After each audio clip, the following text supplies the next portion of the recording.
कथा राम भक्त हनुमान की।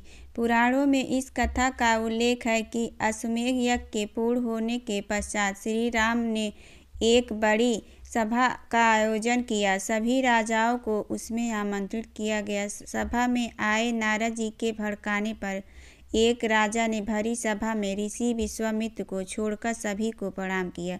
ऋषि विश्वामित्र गुस्से से भर उठे और उन्होंने राम से कहा कि अगर सूर्यास्त से पहले श्री राम ने उक्त राजाओं को मृत्युदंड नहीं दिया तो वो राम को श्राप दे देंगे। श्राप के भयभीत होकर श्री राम ने उस राजा को सूर्यास्त से पहले मारने का प्रण ले लिया। श्री राम ने प्राण की खबर पाते ही राजा भागा हनुमान जी की माता अंजनी के पास गया और पूरी बात बताए बिना उनसे प्राण रक्षा का वचन मांगा। माता अंजनी ने हनुमान जी को राजा की जान बचाने का आदेश दिया।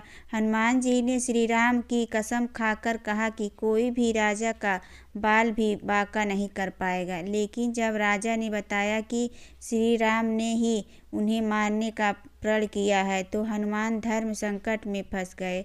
हनुमान के सामने धर्म संकट खड़ा हो गया कि वो राजा के प्राण कैसे बचाएं। अगर राजा को मौत मिलती है तो माता का दिया हुआ वचन पूरा नहीं हो पाएगा। अगर राजा को बचाया तो श्री राम का प्रण पूरा नहीं हो पाएगा और उन्हें श्राप मिलेगा। उलझन में फंसे हनुमान जी को एक युक्ति सूझी। हनुमान जी ने राजा से सरयू तट पर जाकर राम नाम जपने के लिए कहा। हनुमान जी खुद सूक्ष्म रूप में राजा के पीछे छिप गए। जब श्री राम राजा को खोजते हुए सरयू तट पर पहुँचे तो उन्होंने देखा कि राजा राम राम जप रहा है। राम जी ने सोचा, अरे ये तो मेरा भक्त है, मैं कैसे इस पर बाण चला सकता हूँ। श्री राम महल को लौट गए और विश्वामित्र से अपनी दुविधा कही। विश्वामित्र अपनी बात पर अड़े रहे और श्री राम को फिर से राजा के प्राण लेने के लिए सरयू तट पर लौटना पड़ा। सारा राज्य देख रहा था कि कैसे श्री राम दुविधा में फंसे हैं। एक तरफ राजा राम नाम जप रहा है और श्री राम अपने ही भक्त को मारने के लिए मजबूर है।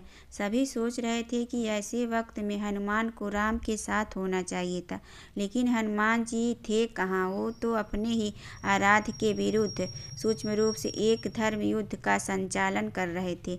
हनुमान जानते थे कि राम नाम जपते हुए राजा को कोई भी नहीं मार सकता, खुद मर्यादा पुरुषोत्तम राम भी नहीं।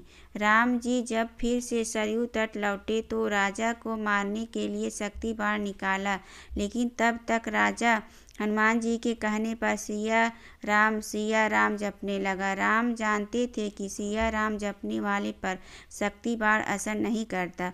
वो बेबस हो गए और महल को लौट पड़े। उधर विश्वामित्र उन्हें लौट देखकर श्राप देने को उतारू हो गए और राम को फिर सरयू तट पर जाना पड़ा। इस बार राजा हनुमान जी के इशारे पर जय सिया राम जय जय हनुमान गा रहा था। राम ने सोचा कि मेरे नाम के साथ साथ ये राजा शक्ति और भक्ति की जय बोल रहा है, ऐसे में मेरा कोई अस्त्र इसे मार नहीं पाएगा। इस संकट को देखकर श्री राम को मूर्छा आने लगी तो अयोध्या के साधु संतों में खलबली मच गई।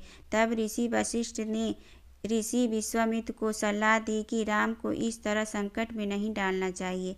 उन्होंने कहा कि राम चाहकर भी राम नाम जपने वाले को नहीं मार सकते, क्योंकि जो बल राम के नाम में है और खुद राम में नहीं है। संकट बढ़ता देखकर ऋषि विश्वामित्र ने राम को संभाला और अपने वचन से मुक्त कर दिया।